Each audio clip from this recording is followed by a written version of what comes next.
Okay, so for this session in our apologetics course, I've given you the title of 10 Principles of Good Communication.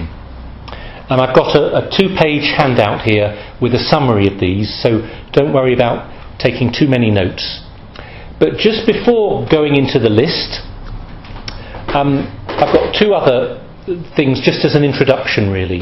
I've already talked about what we mean by apologetics and explaining the faith and the history of that. I just want to say something very simple and human and personal, which I've put under the heading here of the spirituality of wanting to share our faith. Spirituality. What I mean is, we often feel, and many of you are probably here this evening, you've come to this apologetics course because sometimes, I won't say often, sometimes you're feeling defensive, you're being asked heavy questions, you're being put on the spot, and you want to come back at someone with an answer. Yeah? So the inner attitude sometimes, understandably, is one of defensiveness. And that's okay, that's a reality for some of you, not all. But you see, that's not a good spirituality, is it, in our relationships? And I just say very simply, a spirituality of apologetics is having a genuine desire to share our faith with others and to help them to understand. The first point, as it were, is not to defend ourselves or the church. That's there in the background. But the first motivation, and actually the deepest motivation, is to help the other person. Do you see the shift? The little shift in the head and the heart. And I want to help them because I want to love them as a person, as a friend, a family member, a stranger. So this is part of loving. And in fact, sharing our faith, explaining the faith, instructing others, leading others in faith, it's part of the tradition of the works of mercy. It's part of the spiritual works of mercy. I want to share my faith, to do apologetics well, because I want to love others. And I know that for them to grow, it will be a great blessing to come to know the truth better, to grow in their understanding. Truth is always a good thing, so if they understand something a little bit more, even if they don't take a big step of faith, that in itself is a good thing, isn't it? But above all, I see the beauty and the gift of faith, of Jesus Christ, of His church, of this wonderful teaching. I know how it's helped and been a blessing for me, and I long for it to be a help and a blessing to other people as well. So it's about loving the other. It's about seeing the value of the gift that we're trying to share, which is our faith, the truth of Jesus Christ. And I just add in, it's about being obedient to Jesus Christ, who asked us to hand on His message and to share His teaching. And we have all these motivations, and they, again, a very holistic thing. This creates a holistic spirituality. And we might vary from one motivation to another, but I'm just putting that at the beginning to say, don't just be doing this because you're feeling defensive. It's very broad. And the second bit of introduction here is just to remember that we are doing an apologetics course. We're learning how to speak, explain and listen and have a good conversation. But the biggest gift you can give to others is the witness of your love and of your faith. It's your own integrity. It's the integrity of your Christian life, that you're trying to live it as best you can. You're trying to explain it as best you can. You're trying to love the person you're with as best you can. You're not necessarily the greatest thinker the world has ever had. You're not necessarily the most loving person, the greatest saint the world has ever had. But you're doing your best to live your faith with love and integrity. It's your personal witness. And I'm saying to you, that is what makes the deepest impression on others. much more than any words or arguments or discussions we have. That's what touches their heart. The person you are and the values that you're trying to live for, even in your weakness. And I'd include in that your prayerfulness and your actual prayer. That if we're in the middle of an unexpected or a difficult encounter, we just send up a very quick, what the church sometimes calls arrow prayers, an arrow prayer, meaning we just ping up a, God help me, Jesus please give me the words, Mary pray for us, pray for this person, pray that this conversation goes well. We can do that from that little bit of our heart that's looking up to heaven, even if we're in the middle of a busy conversation. Okay? So we keep all of this in mind before we dive in. Right.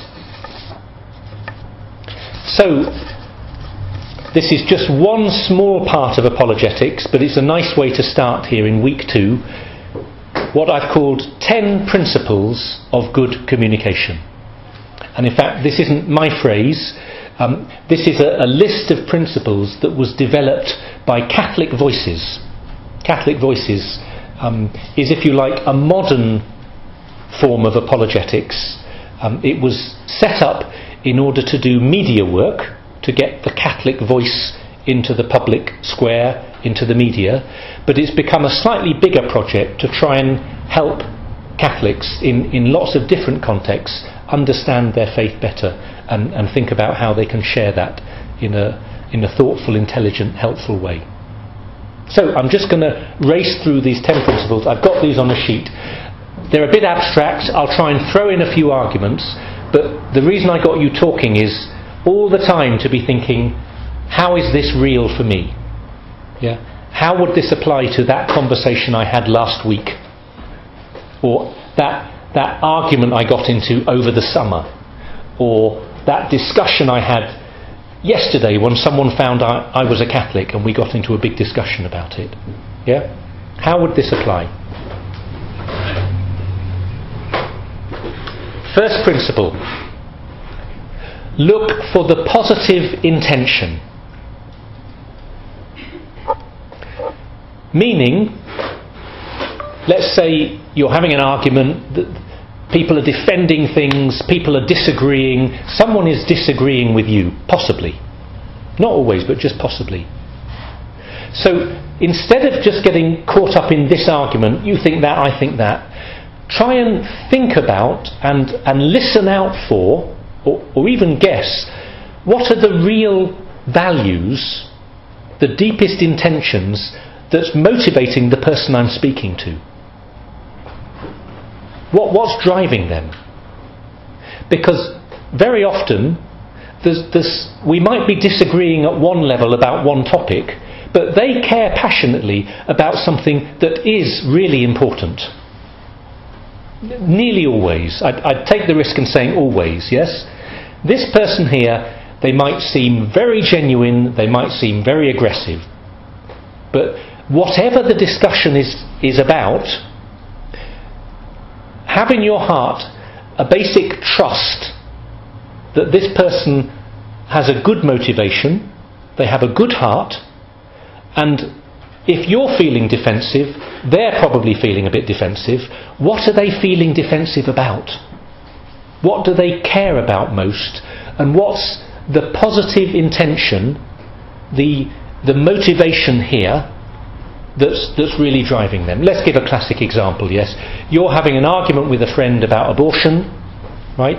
You're taking up a very pro-life position, they're taking up a pro-abortion position, and all you can hear, you're trying to defend the life of the unborn baby, quite rightly, yeah? And all you can hear is that this person is pro-abortion, which of course, from your framework, is a completely negative thing, isn't it? To be a pro-aborting an unborn child. But just obviously, this person arguing with you, they care passionately about something that is really important. Like how to help women in difficult, sometimes tragically unexpected pregnancies. Now, do you care for women in difficult, sometimes tragically unexpected pregnancies? Do you? Of course you do.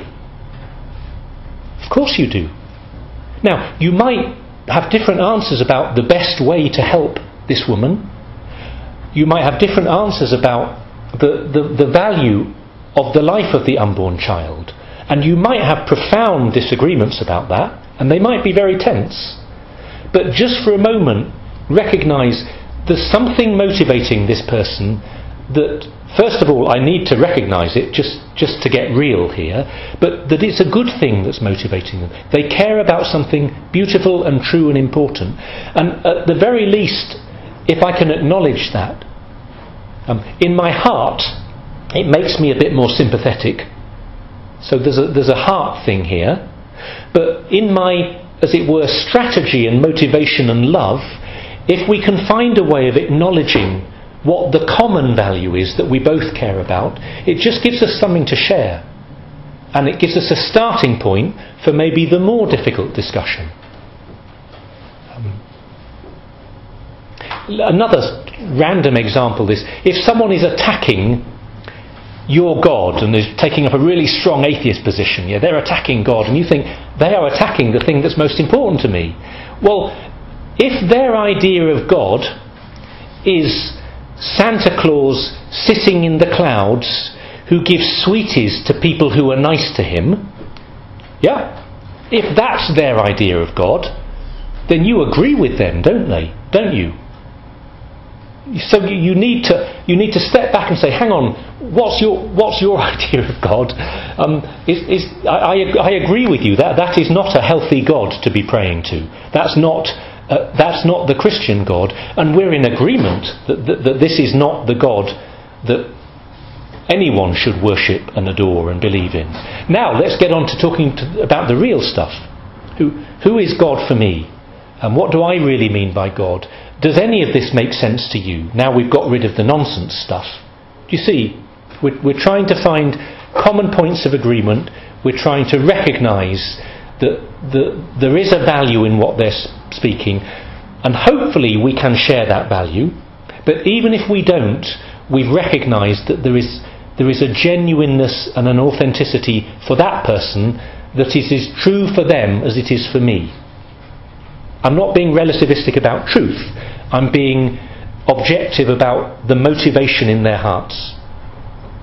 So basically, try to understand people, give them the benefit of the doubt, assume they have good intentions, and try and find what you have in common if possible. That's what it means by looking for the positive intention.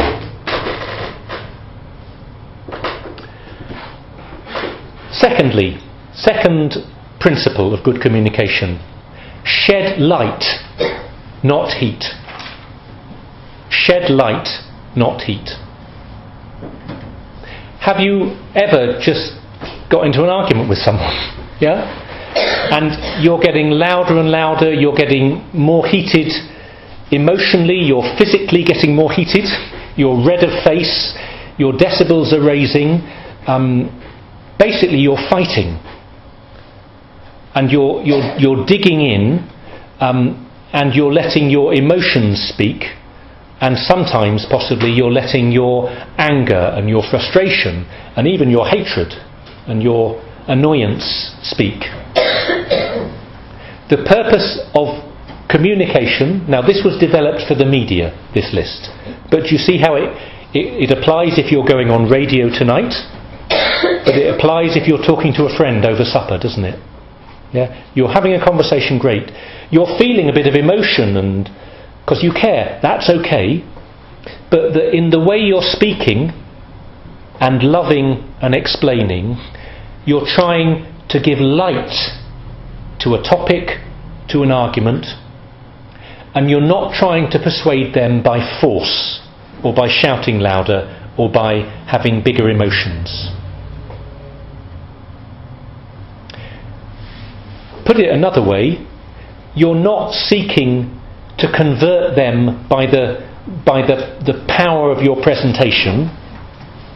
You're seeking to help illuminate their heart and mind, so that they can see the truth. You're not trying to twist their arm. And actually, you know how unsatisfying the feeling is when you've had a big argument with someone and you go away. Yeah, it leaves you feeling a bit kind of regretful and sticky and sick inside, doesn't it? And even if someone's gone, okay, whoa, okay, I get it. Or you've even if you've been really clever and got in this great point, kapow, yeah? And they don't know how to answer you, and they're saying, okay, they're not actually changed very much often, are they? Just as you catch faith by witnessing the lives of other people, so you can catch light in an argument. And basically I'm saying to you, stay calm. Be loving, be as peaceful as you can. Recognise your emotions, that's important, but don't let them take over. And if they are, just say, look, let's slow down, or shall we just press the pause button, tell a joke, go and get a drink, start again. Shed light, not heat. Principle 3. Again, you can see how this was developed for media. Think in threes. A time-honoured way of preparing your discussion is to boil your message down to 3 key points. And it's a sermon technique, isn't it? And it's a TED Talk technique. And it's certainly a politician's being interviewed on TV technique. But it's a good one. Don't be mechanical about this. I have got 3 points to make about this. Yeah? But just, if you're getting into any topic and you know it's going to come up, even if you're just walking down the street, just think, okay, I know I'm going to see so-and-so, and last night we were talking about this, and they might ask me about this. Instead of going in cold, just think, from your own knowledge, what are 3 simple things I'd like to say about this? The 3 most important things to me. I mean, think about it. Why on earth do you go to Mass on Sunday? You know your nagging friend might say that to you. Why are you going to Mass again tomorrow? Didn't you go last week? Isn't that enough for this month? Yeah? Well, just, if you're going to see that friend, think of, in the cold light of day, going for a walk, sitting in bed the night before. And I'm not being abstract here. I'm not talking about getting Catholic encyclopedias out. What are 3 things that you would like to say, lovingly and peacefully, about why the Mass is important to you? Let me think of my 3. Yeah? I know I can meet Jesus there. It gives me a really beautiful, peaceful space there in my week, once a week. And it gives me a chance to pray, which is difficult in the rest of life or the rest of the week. Or I love the community there. Or you could give 20 reasons why someone goes to Mass. You could give 20 reasons why you go to Mass. But just to think, if I'm put on the spot, what are the 3 things I'd like to say? You see? And having that in mind, very gently, just gives you a bit more freedom then. And it stops you walking away thinking, the most important thing in my life about the Mass I didn't say. You can do that casually walking down the street, but yes, if you know your friend asked you about this, yeah, your friend said to you, what do Catholics believe about evolution then? Or are you a fundamentalist and you believe everything in the Bible is true? Or why don't you believe in sex before marriage? Why are you so stuck up, you Catholics? Don't you believe in love? Any of the number of questions that often come up for students, and I've got your list of them. Okay, if you have got a bit of time and it came up yesterday and you didn't know how to answer it, then yes, go online. Look on the Catechism. Look in the Bible. Look in a Catholic website. Did I give you that list last week of books to read? No, did I put it online? Maybe I didn't. Anyway, I've got the website and I'll put it online. Yes, do 10 minutes research. That's it. And just think, what's 3 things that would be good for me to know and for me to share about a given topic. Okay? Right. Fourth principle. People don't remember what you said as much as how you made them feel. People don't remember what you said as much as how you made them feel. Now, be careful with this one. It's not saying your words are unimportant, especially in a university context. You need to be thoughtful, as I said on Sunday, intelligent. And if you don't know the answer to a question when it comes up, you need to go away and do a bit of research so that you've got something to say next time. But don't over worry about always having the knockdown perfect answer. Because actually, what people remember, and this is a fact, this is just a fact, and I think you know this from your experience as well. What do you remember from a conversation, even if it was a heated argument? It's the conversation itself. It's the whether you liked the person, isn't it? It's whether they were listening to you. It's whether they were interesting and loving. It's whether you left on good terms. Yeah, it is whether they said something interesting to you, and you go away and think, they made a good point. But look, be honest, you don't often go away from a heavy discussion and say, they made a good point, do you? It doesn't happen often. So yes, try to make good points, but it is the truth that will speak to them, and this is overlapping with some of the other points. It is your witness. Speak as lovingly and truthfully as you can. Smile. Be a friend to this person. Don't judge them. Again, assume that they have good motives and good intentions. Make sure you end positively. If it got a bit heated, say, look, I'm really sorry, this is so important to me. But how people feel about you, how people feel about the topic, and this is another reason to be positive in the ways that you're explaining things to people. Right. Principle 5. Show, don't tell. This is a classic principle of teaching, preaching, communications, radio, media, and also of talking to friends and family. Right? We're talking about some really big topic. Think of any of the topics that have come up. Very often it's more helpful to give an example to illustrate what you're talking about rather than an abstract argument. Yeah? To give a story. To speak about your own experience. I'll give you 2 examples of examples. One is, whenever there's a talk about euthanasia on the TV in a debate, yes, the pro-euthanasia side will very often give examples of people having terrible suffering in their deaths, won't they? They won't give an abstract argument, they'll give an example. And often the most effective example that you can give is to talk about someone you've known, or a story you know of someone who's been suffering and who has died and was very afraid of death and maybe wanted to take their life, but they received so much love and clinical care and pain management, and at the end of all that they were grateful for those precious last weeks that they had with their family, with their friends. Do you see?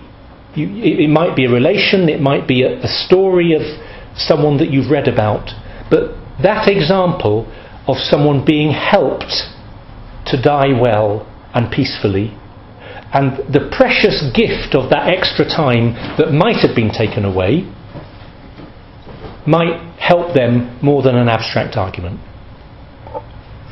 I'll give you another example of me giving an example, which is I remember giving a talk to a group of Anglican convert priests, so Anglicans who had become Anglican ministers who'd been received into full communion with the Catholic Church, I was helping them learn about Catholic ethics, and I gave a beautiful, truthful, abstract summary about the Church's teaching on contraception. Right? And they were open to this, of course. They were Catholic. But just the abstract argument, I think, was not speaking to their hearts, and they were very open. But there was a sense that the truth I was presenting to them hadn't got very deep.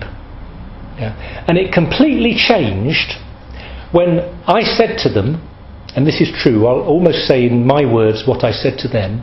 I said to them, it's very beautiful for me as a Catholic priest sometimes to be meeting couples who have been using contraception in their marriage, very kind of, as it were, innocently, thinking this is okay or we need to do this, then learning about the beauty of the Church's teaching, being challenged by it, being brave enough and generous enough to say, let us try to live this in our marriage, and then meeting them a year or 2 or 3 or 10 later, talking to them about their experience and seeing how much they have been blessed in their marriage to embrace this teaching, of how it had given them a love and a freedom within their marriage to know each other and to be open to each other and to be open to the Lord and open to new life in a way that they could never have imagined before, and honestly that they didn't believe was possible before. So I'm talking about my experience of how real people's lives have been changed by a beautiful truth, instead of just talking about the truth of the truth. Do you see? So we need to talk about the truth of the truth, but we also need examples. And there's the phrase, very easy to remember, show, don't tell. And if you can speak about why a truth is important to you, why is going to Sunday Mass important for you? I won't say forget, I take that back. I was going to say, forget the 10 key doctrines about the Catholic Eucharist. No, you need to know them. Or the 20 or the 30. Don't forget them. But if you're speaking to someone, speak from the heart. Why is it important to you? Why does it matter to you? And you speaking from the heart, or about someone who has been really helped and blessed in a certain way, that will illuminate, connects with the previous one. Show, don't tell. Principle 6. Remember to say yes. Remember to say yes. Because sometimes it can seem to people as if the Church is against a lot of stuff, can't it? Why are you against abortion? Why are you, some people think, won't get into this is another topic, do you seem to be against evolution?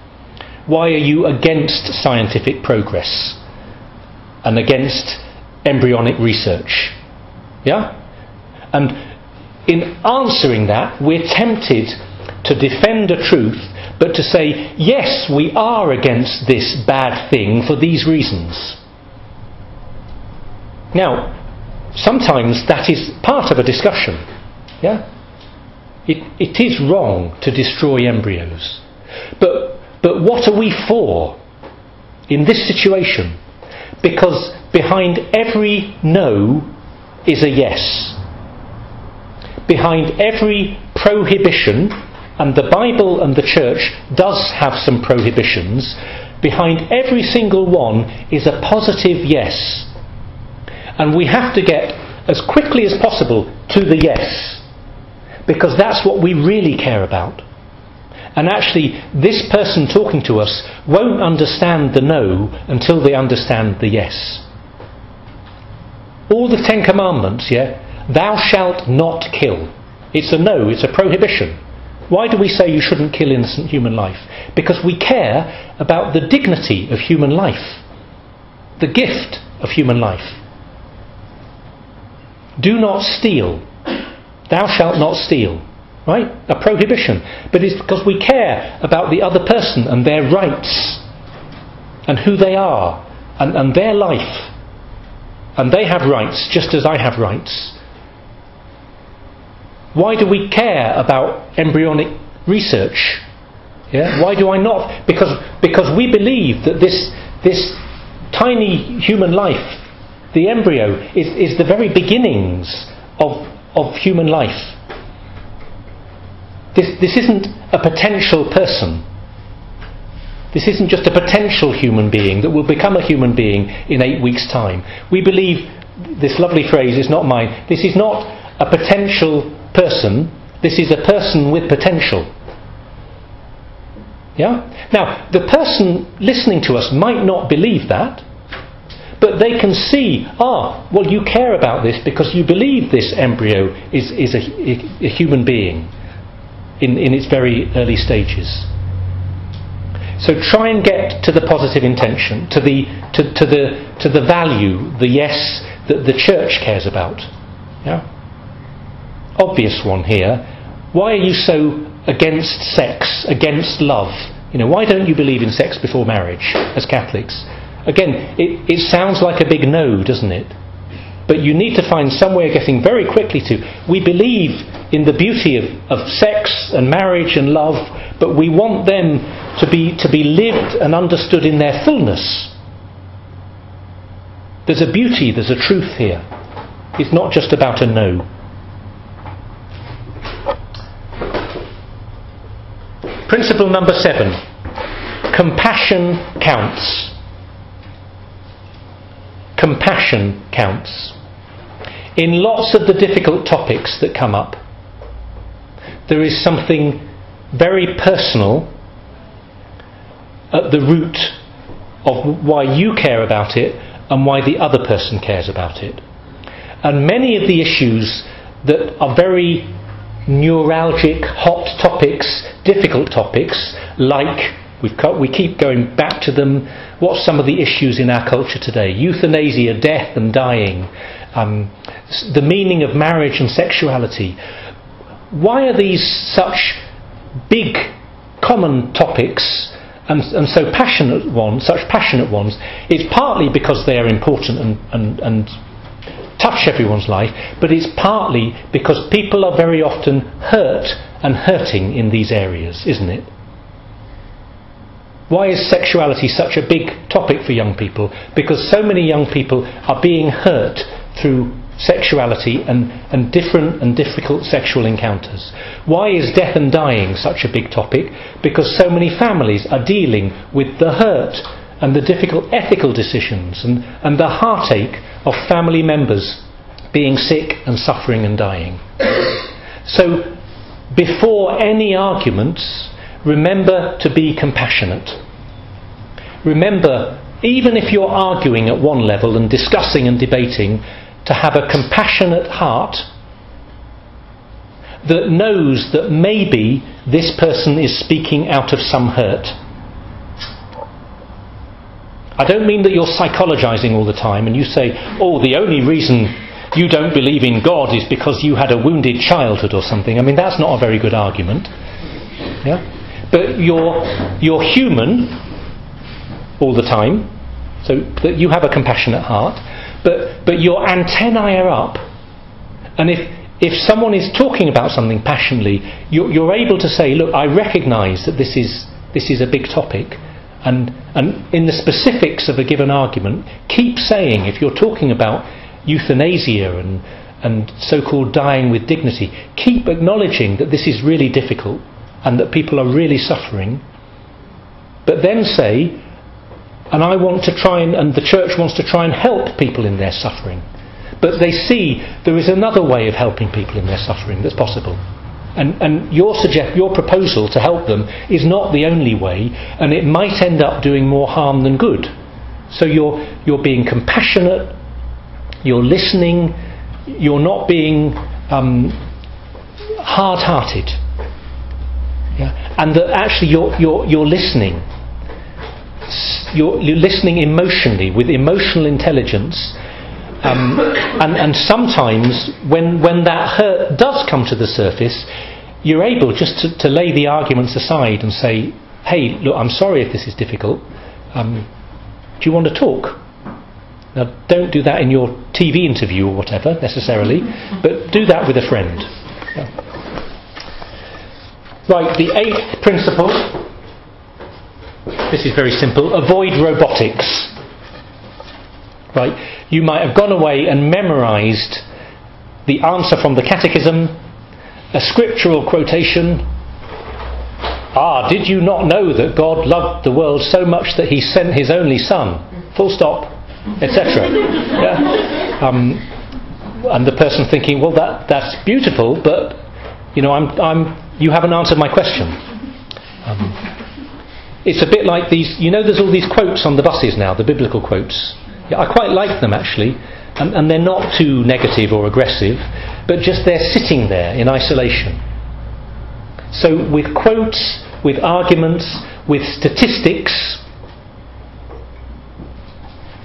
Did you know that 65% of the Nobel Prize winners have believed in God historically?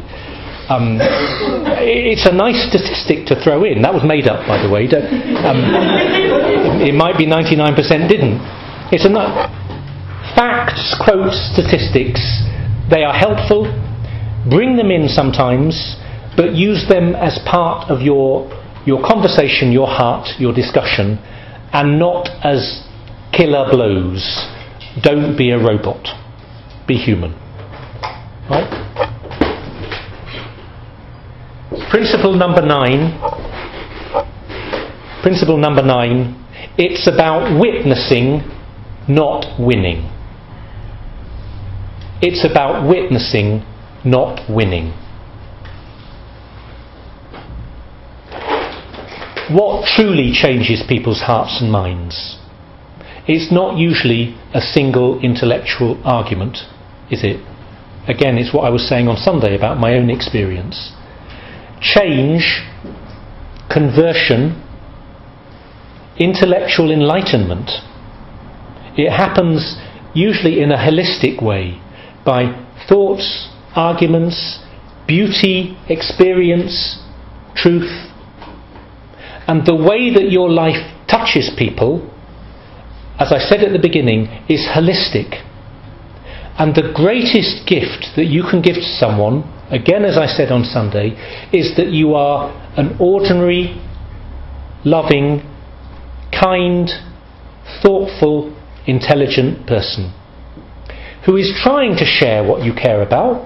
You're trying to have an intelligent conversation with them, but it's the light and the warmth and the thoughtfulness that comes from the whole witness of your life and conversation, and not just from the argument you give. So you don't have to win the argument. You have to witness to what's important to you. I'm not saying it's just subjective, as if objective truth doesn't matter. No. You need to be thoughtful and intelligent. You need to have some arguments. You need to have some counter-arguments to the false arguments and prejudices that sometimes people are giving you. But it's the witness of yourself giving the argument that will touch people. And you don't have to beat them. Yeah? Their own intelligence, their conscience, and the grace of God will lead them to grow in understanding and love over time when the time is right. And very often we are just planting seeds that will grow in people's hearts and minds later. Maybe many years later. So don't worry about winning an argument. Just do the best you can to witness lovingly and intelligently to what you believe and what the church believes. And last of all, it's not about you. It's not about you. Again, this was a point developed for media, which is when people, ordinary people, were terrified of going on TV or radio, as you would be, as I am. Yeah? All the fear, but it happens to you in ordinary life as well. Yeah?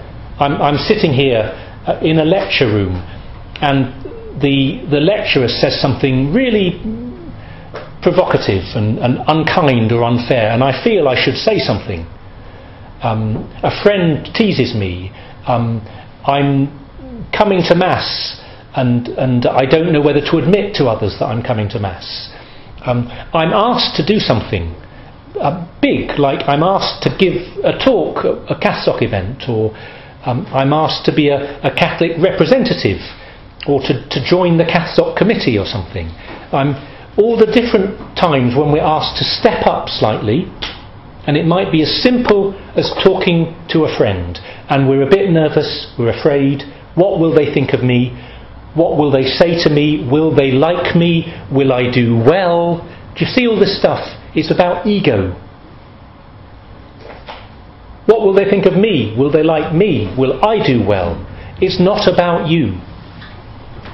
It's about loving them and loving the truth.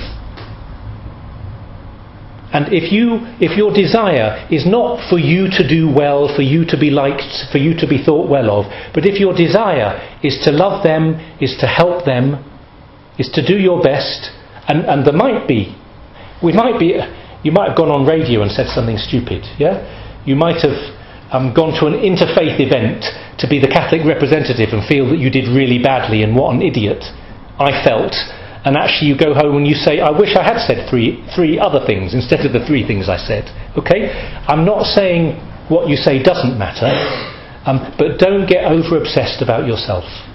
If you're trying to love, if you're trying to speak the truth and do your best, God will help you. Yeah? So be at peace. I guess another way of this last point is not about you. It's about the meaning of Christian humility, isn't it? We do our best. We don't pretend we're not vulnerable. Yeah, I am a bit afraid. Yeah, I am a bit self-conscious. I do want people to like me. That's okay. It's true when you're 50 as it is when you're 20. But just to admit all that and say, okay, well, let me do my best nevertheless. And in the light of that, but it's true of all of them, we need to pray. This isn't an 11th point, it's underlying them all, and I said it in the introduction, yes. If you know you're going to have an encounter, pray for the person, pray for yourself, and hand it all over. If you're in the middle of an unexpected encounter, someone's caught you, it's the pub. Yeah? There's 9 non-Catholics and you're in the corner, and they're all drunk. Yeah?